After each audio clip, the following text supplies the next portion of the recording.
It's the character that's prepared to lead by example. It's the person that's prepared to work beside you versus just direct. That's really important to build that trust and inspire change. Leadership is something that can be taught. You are born with characteristics, but also know that you need to learn, you need to develop, and you need to train. There's a difference between being respected and liked. It's really important that you treat everyone the same. There's consistency, but being respected is the critical part of leadership. And often you're going to be having conversations that are uncomfortable. Welcome to Tradies Who Lead, the podcast bringing practical leadership to every tradie. I'm Ashley Baltecki, a diesel mechanic by trade and your host. Every episode you'll hear from tradies across all industries, sharing how they apply leadership in their role, regardless of their title or experience. Real stories, real people, so you can learn from them and level up your leadership on site.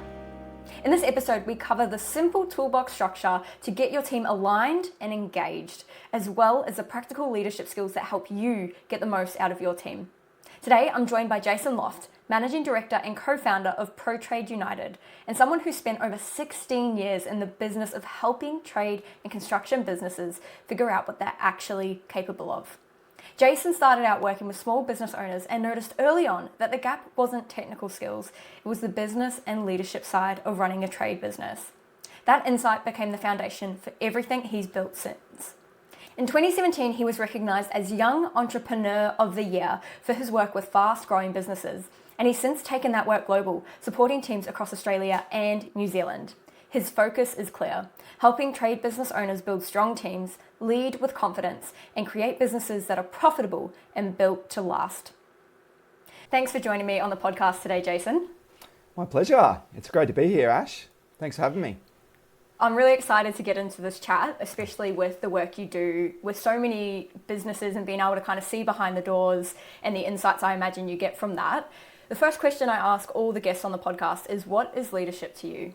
Yeah, it's a great question. Influence. If I look at the word leadership, it's influence. And the best leaders that I've worked alongside or I've had involvement with, one of the things that they do is they can recognise potential in individuals really quickly, and being able to influence and get the best out of their conversations and people that they work with. I love that you bring up the word influence, because I know when I think about leadership and I think about my answer to this question, it's a word I often come across, but it's another one of those words, a bit like the word leadership, that can feel a little bit hard to understand. So what does influence look like, or what are the actions of someone who's acting with influence for someone who might not quite know what that is? Yeah, it's the character that's prepared to lead by example. It's the person that's prepared to work beside you versus just direct. And I think that's really important to build that trust and inspire change.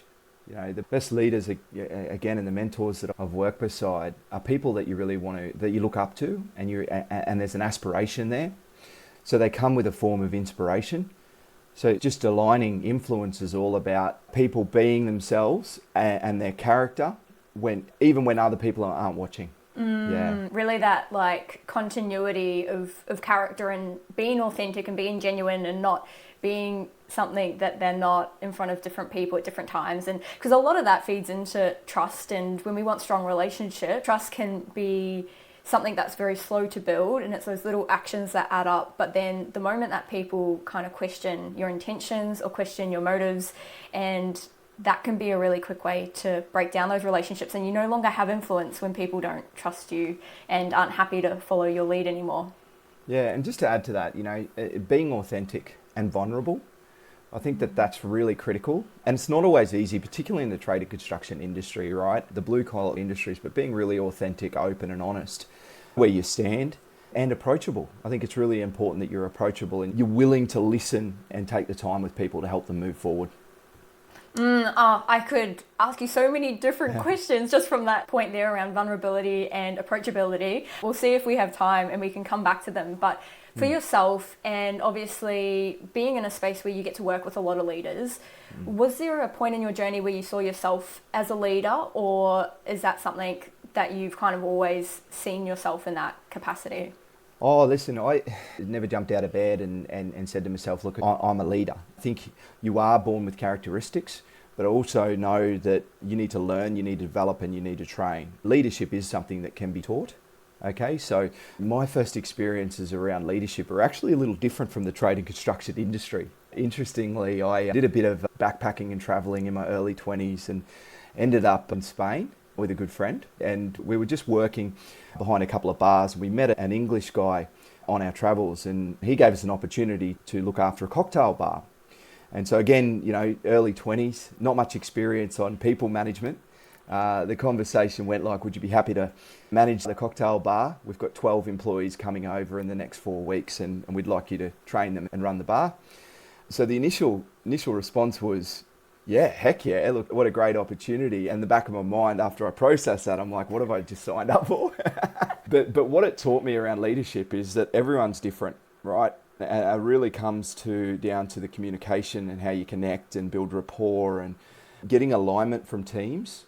It was the most critical thing, and it was one of the most challenging. You can imagine different personalities, chefs, waitresses, bartenders, all in an island resort in Spain, and you're working there to get cohesive behaviour and have them actually, deliver really great service and have a good time in the process. That was really challenging. It was a challenging experience, but I tell you what, that's where I learned a lot about leadership and myself in that process. Well, that's a great story in terms of just the context that sometimes that world experience and being in different environments that we don't necessarily plan to be in, we can learn so much and grow so much as people. But I know so much of what we talk about on this podcast is that we're often very similarly put into those leadership positions without understanding that there's a whole new range of skills that we need. We might be great at our trade or great at our operational knowledge and skills, and then the minute that we're leading people, there's very different skills, like you mentioned, communication and aligning people to goals and visions and being able to be flexible with how we deal with each person. We don't really get taught that. And so what would you say are the behaviours or the habits that people, whether it was in your lived experience or what you've seen from the business owners you work with, what are the behaviours or habits that have helped them step into that leadership and be successful? Yeah, I think willingness to learn, right? Open to constructive feedback. And that can be one of the most challenging things for driven individuals, is to actually take on what they're not doing so well so they can improve and become the best versions of themselves. And, inside a leadership, I look at those individuals that are able to really communicate and listen powerfully. Listening, it's an underrated skill. Often we're thinking, or we can be thinking about what we're going to be saying next, versus really paying attention to the conversation and the environment to get a taste of the message and what proactive steps we can put in place to help others win. I love that you bring up attention, because when I think about listening, but even just understanding people better, the power of actually paying attention, whether it's through listening, whether it's through watching, we are capable as humans of picking up so many cues that we sometimes don't have the words for what we're picking up. It's like a vibe, it's a facial expression, it's a little like tick, and I'm like, we'll pick up that something's not quite right. But if we're on our computers and we're kind of half listening and kind of doing something, we miss those little subconscious cues that can help us go, hang on a minute, they didn't understand what I was saying, or something's not right, or something's changed. So I love that you talk about that being a powerful tool, because sometimes knowing something versus applying it is the biggest gap in our ability to be good as leaders. But I actually want to drill into feedback, because I think one of the biggest challenges in the trades is the fact that we don't necessarily get feedback from people, whether it's the people reporting into us or the people above us. And so we often have these blind spots that we're not aware of because no one's taken the time to let us know that there's something that we could do better. What is something that anyone can do on the ground to actually potentially seek out that kind of input so that they can grow in how they show up? I love hearing this from my team. Is, can we have an opportunity to catch up? I'd love to learn where I can improve. What are the top 3 areas that I can focus on in the next 90 days that are going to help me move the needle in my role, right? So those questions, and just asking the questions, what do you see that I'm doing really well? Where can I improve? And once that feedback's given, it's the attentive to actually put pen to paper, take some notes, and put a plan in place to take it on. Because I guarantee you, the leader or the individual that's provided that feedback is observing what actually happens next. So it's really important that you get the feedback and it doesn't just sit on the shelf. It gets put into action and it's implemented. Yeah, amazing. And really practical way that anyone at any level, whether you're an apprentice trying to think about how you show up in the team versus being someone in that formal leadership, it's a simple question to ask, and the follow through is really important. When it comes to communication, similar to listening and paying attention, it's something that we all communicate every day, but that doesn't necessarily mean we do it well. What would you say is a tool that you see business owners or tradies apply with their teams that actually create better results from good communication? Yeah, I think structure, like meeting rhythms, setting meeting rhythms, and it's the one thing, all right, when trades get really busy, that toolbox meeting or that additional project meeting gets pushed aside, okay? However, 10 minutes, okay, of communication and connection can avoid half a day of chaos. So if you're allocating the time and you're communicating and there's a structure to the communication in those meeting rhythms, you'll get a great result. And what it creates alignment, particularly on site when things get really busy. You might be behind on a timeline, variations or challenges that you need to actually address. Communication is critical, but if you've got a structure behind it, it's imperative. And to flow onto that, we utilize and we support our clients with a structure called GROW. And that GROW model enables you, if there's been some conflict or an emotional conversation, you're having to deal with something on site, you can use this structure. So GROW is actually understanding what the goal is. What's the objective from what both parties are trying to achieve? The reality. So the reality takes all the emotion out. These are the facts. This is what's occurred. Okay, the O is the opportunity, right? So from here, what are the solutions we've got? And then the W is where to next. So both parties are then aligned, rather than a shouting match on site, going who screams the loudest wins, that times have changed. So it's to sit down if there is some conflict, right, is to be able to work through a process and actually get on the same page as the person you're communicating to. And 9 times out of 10, the outcome's seamless. I love that that's something that someone could take away and apply today, because so often conflict goes unaddressed, and when it goes unaddressed, it slowly chips away at how people feel at work, how engaged they are, and then suddenly you've got all this downtime and lack of productivity that can be very hard to see and measure, but you can often feel it. And it's usually because there's been something that hasn't happened that needed to happen, like a conversation where there was reconciliation and realignment. I know that there's a lot of people, especially the small business owners, that may not have been exposed to toolbox structures before. For myself, like starting my apprenticeship in a very big business, going through the morning toolbox was just very normal. When I went to the mines, it was the same. And even when I was working for a medium-sized business in construction, they all had slightly different systems, but there was always a structure, and I've always been exposed to one. But there's definitely lots of people out there who haven't been involved in a toolbox meeting. So what would you say are the key topics or the key things to come up in a toolbox that makes it a productive session if someone wants to implement it for the first time? Fantastic. So what we recommend on site, and these are for your smaller teams of say 3 to 6 on site, is to sit down and do we call it a daily stand-up, and typically 10 minutes, right? And what it is, it's an update on what's happening that day, okay? And everyone in that circle will share what their number one priority is for that day. It's an opportunity to just discuss any roadblocks or challenges that may be preventing progress. And if there are any wins that happened the day before or any highlights, that can be shared in that discussion, but no more than 10 minutes, right? It keeps everyone aligned. What it prevents is that conversation at lunchtime where two people are just a little bit unsure and hesitant, okay? And so they're trying to just actually wrestle a challenge in the business on site at lunch versus in a format where they've got a supervisor available and they can address it collectively as a team. And I like how often when it comes to these things, I think people think that they have to do a lot of prep and it's going to be very time consuming, but often the simpler and the quicker, the better for everyone, because we've all got so much to do. Yep. So what's your number one priority for the day? Okay. Where are you stuck?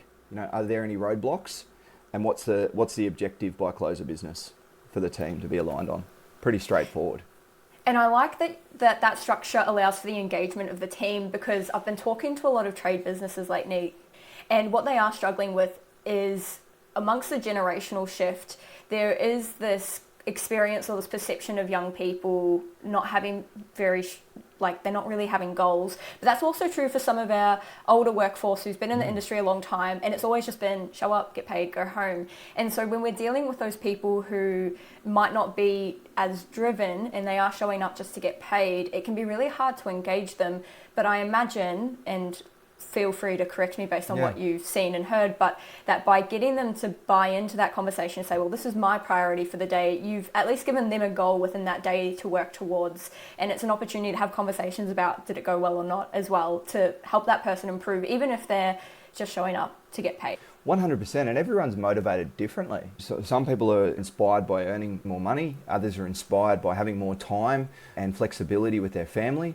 Others, they're just super passionate about the trade and the quality of the project that they do every single day. So everyone's got different motivations. It's understanding what drives those individuals. But to your point, if everyone in that meeting has a voice, okay, and has something to contribute, that's where the engagement is.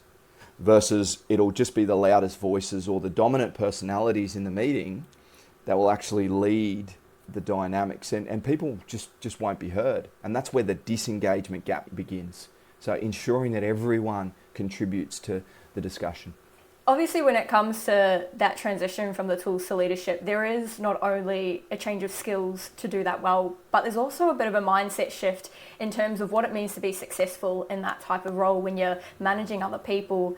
What is the biggest mindset shift that any person needs when they're going from the tools to leadership for the first time? I think patience is a big thing, and to understand that it's now that you're not just focused on what happens day to day on your particular project with what you're doing with your hands, it's actually the output of the individuals you're supporting and helping. So the ability to step back, observe, ask questions, be patient with the process. Often it's going from the tools, working really hard, I'm an awesome tradesman, and now I'm in a supervisor's role or a foreman's role. I've got to delegate, I've got to get more out of people. It requires a different skill set. And just understand that it doesn't happen overnight. And the great thing about this podcast, Ashley, and the training and the work that you do with the trades professionals, it gives them an insight to those skills and how they can improve themselves. So my recommendation is learn. Jump onto your podcast, get some information, seek a mentor, and you'll be on the right path. I really appreciate that. And I definitely, so much of this podcast is about normalizing the conversation that the skills are different, which for people who might not have been exposed to this, whether it's through support businesses like yours from coaching and mentoring, this might be the first time that they've heard about the change that they are experiencing when they step off the tools, or even if they're just trying to be better for their team day to day. I think the other thing, when it's the initial transition, is you're going from being on site and you're one of the guys, you're one of the crew, right? And there's a lot of banter and a lot of fun, and you've then potentially been promoted and in a position where you've actually got to delegate and get the most out of individuals. So there's a difference between being respected and liked, okay? And I think it's really important that you treat everyone the same. There's consistency, but being respected is the critical part of leadership. And often you're going to be having conversations that are uncomfortable, okay? And they're going to land uncomfortably for others that are receiving that information. So there is a transition from on-site every day as part of the crew to now I've actually got to delegate and have difficult conversations with those around me. And I know that has come up many times on the podcast, that often, and even in my own experience, that when those conversations don't happen, while they're painful in the moment, they tend to be more painful the longer that they get ignored. And the whole team will know that something's not right. And they'll be waiting for the person they're looking up to address that, to do that. And that's a part of that trust, and also having a bit of courage to go, how can I prepare for this conversation? And it doesn't have to be hours and hours, but there's something that needs to be addressed, and I need to be the one who sets that standard. That's now my role. And if I can maintain the standard, then it's easier for my team to reinforce the standard because they know what that is. And so if the work is done upfront, it can reduce the work maintaining standards long term. But often in the trades, because no one's taught that these are the conversations they need to be having, they don't happen. And that's when standards start to slip, and it gets harder and harder to actually be that person who has that authority, because you've now got to transform instead of maintaining a standard. It's a juggling act, right? It's a juggling act. But standards, that's influence, right? And people aspire to that influence and that standard. Okay, so if you can set the bar individually, you'll have your team follow and in the process respect you. You obviously work with, not just from a leadership point of view, but how to make them profitable and sustainable. What does sustainability actually look like for businesses? Yeah. So big is not always better. Okay. And often, you're in business, and particularly in the early stages, it can be, we've just got to win more projects and win more jobs and hire more people and grow and scale. And that can often have the adverse effect. Not always. Okay. There is a way to do it and there's space for it. But sustainability is about consistency, right? It's doing a great job with quality, and it's growing at a pace that rewards and develops the people and the team around you. And in the process, the business is profitable.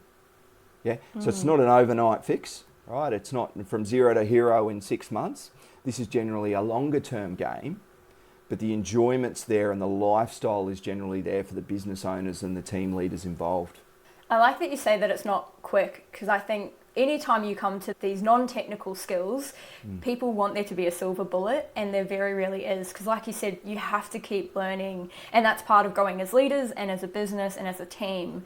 We're obviously in a time where there's a lot of uncertainty in the world, whether it's fuel, whether it's wars. There's just generally a lot of negative news out there, and that can be quite exhausting for, I think, people in leadership roles, but even just day to day, we're all feeling it. When it comes for businesses navigating a time like this, what separates those who struggle and those who kind of can be sustainable or succeed? Yeah, look, it's preparation. Turn the news off. Those headlines are designed to encourage fear, right? And they can often have a negative ripple effect in the community. And so one of the pieces of advice that we always give is understand the facts. So understand what's happening. Yes, we are in a time where we've seen a real surge around our fuel prices. We've seen surge around materials and labour, and that puts challenges on running the day-to-day operations, absolutely. It's the preparation around that. It's understanding, yes, we've got those certain circumstances in the world. What are the key things that we can do to get on the front foot? Looking at cash, building, really effective cash reserves in the business. Pricing, focusing on your pricing every 3 months, because what's happening, suppliers are passing on those costs. They have to. And so if they're passing on those costs, are you factoring in those costs when you're actually invoicing and quoting with customers? So it's getting on the front foot. It's being really open in communication. It's open in communication with your customers, making them aware that they know we're in difficult and uncertain times. So that preparation avoids all right, we've gotten to the end of the quarter and we've just paid an excess in materials, we've just paid in an excess in fuel, and we've lost excessive money. So it's addressing them, it's getting on the front foot, it's getting really close to the numbers. And control your controllables. And what I mean by control your controllables, we can influence what happens in our business day to day. Yep. We can't influence what the interest rates are doing, what fuel prices are doing, what's going on in the global economy. It's getting really tuned into what you can influence and supporting your team, because they're dealing with the challenges as well. Like your team players, they're experiencing the rise in living costs. So what can we do to just address this openly as a unit and a team and have a plan? It's short term, right? It's not going to be around forever. But construction, right, over its lifespan, there will always be cycles, okay? And these headaches will come and go. The preparation to not put your head in the sand, okay, and just think, oh, she'll be right, okay, to get organised and get through it positively and ideally profitably. Obviously, preparing and having information is really important, but I often remember, especially when I was first moving out of home, my dad could not believe that I didn't watch the news, but I often ask myself what's helpful and what's not helpful. And it sounds like, in terms of being prepared, it's saying, how do I have enough information that's helpful for me to make informed decisions? And then everything else after that can become unhelpful, because it does give us a sense of anxiety that's not productive, and it's a lot to process if we're constantly getting that information and it becomes overwhelming. Yeah, just turn your feed on in the morning. And one of the things, you wake up in the morning and you check your feed, whatever, there's a lot of fear-based media out there. And so we've got a choice. You can focus your energy on that, or you can focus your energy on your controllables and what happens in your business day to day. Yeah, and that shift can make a big difference in how you feel about the situation as well. 100%. The final question I ask all the guests on the podcast is, what advice would you give to listeners about how they can practice showing up as a leader every day? There's a great book by Robert Sharma, The Leader Without a Title, okay? And it's worth actually digesting that and having a look at that book. He's got it on audio as well. And it's what happens when no one's watching. Who are you being? what are your core values? Leading by example. And I always ask from the great leaders that I've aspired to be, or to mentors that have worked closely with me, is like, look, what are the key things that they do that moves the needle in their professional careers and in their life? So it's in a training, but it's practicing what you preach, all right? Okay, it's being your word. I think in integrity and saying what you said you were going to do. It may sound really simple, but what it does, it builds trust and it builds the integrity amongst your team and those people that you're leading and supporting in your organisation. It's a really powerful note to close, because I think so much of what you shared has been not just here are the practical ways to have hard conversations or to help communicate more effectively with your team to lead people, but also how do I show up as a person who can be effective, embracing these new skills as a leader and not just as someone who's operational. So thank you so much for everything you've shared on the podcast, Jason. I've learned a lot, and I will probably be purchasing that book to read myself at some stage. So thanks for that recommendation as well. Oh, it's been great. No, thanks for having me on, Ashley. Thank you. Thanks for listening. We'll be back in 2 weeks with another legend diving into how they practice leadership in the trade sector. If this episode landed for you, tap like, subscribe to Tradies Who Lead, or follow us on socials to keep building your leadership skills.